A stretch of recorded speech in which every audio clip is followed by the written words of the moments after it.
non-believers of Mecca wanted to avenge their defeat in the Battle of Badr. So they decided to march to Medina to fight the Muslims. So the Prophet ﷺ consulted the Muslims there. Men, do you want to stay, barricade yourselves in Medina and defend Medina, or do you want to go out to meet them? So the Prophet ﷺ was of the opinion that they should stay behind and barricade themselves in Medina. They'll be better protected then. But those who did not participate in the Battle of Badr and they were eager to fight the non-believers, they say, no, we want to go out and to fight them.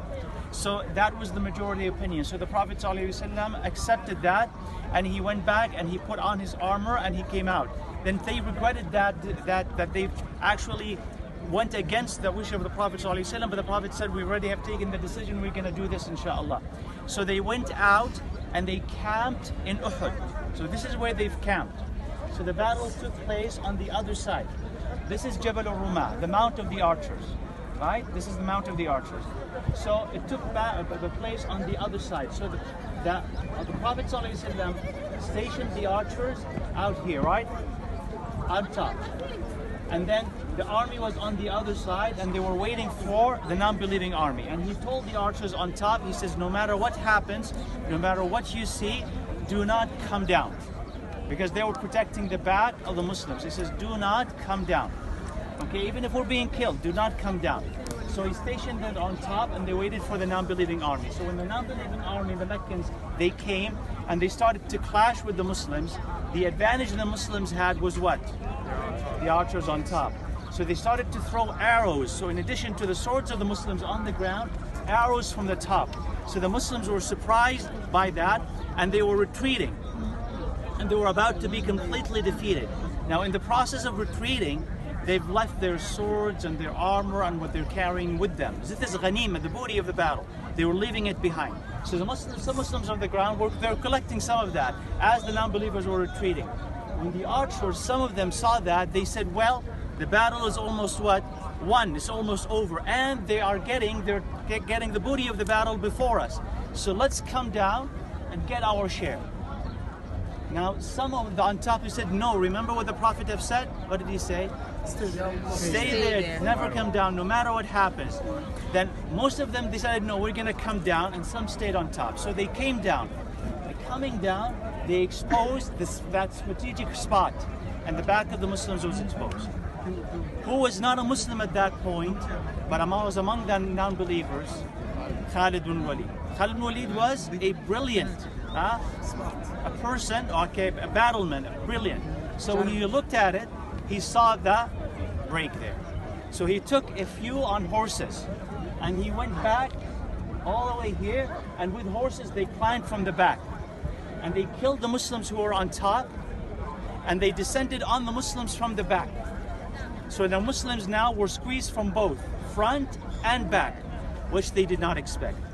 So when they came from back and attacked, and the front also started to attack, chaos among the Muslim camp, right? Because they failed to follow the hadith of the Prophet, the command of the Prophet ﷺ. And that was the main, or one of the main lessons of Uhud, which was what? Listen to your Prophet ﷺ, because he knows what he's telling you. So now chaos started. The Muslims were being attacked from left and from right. They lost strategy, they lost their ranks, and they did not know what to do. What added to their despair, what added to their chaos was what?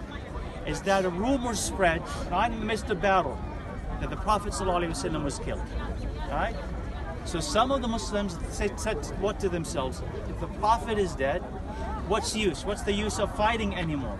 So they threw down their swords and they sat down. Other Muslims have said, what? If he actually is dead, because they couldn't find out yet whether he's alive or dead. He says, if he actually is dead, what is the use of living after him? Fight for what he had fought for. So some started to fight, others simply quit. And because the Prophet ﷺ was also exposed. So some of the non-believers went after him. Went directly after the Prophet ﷺ because they wanted to kill him in particular, because they know if they kill him, it's over.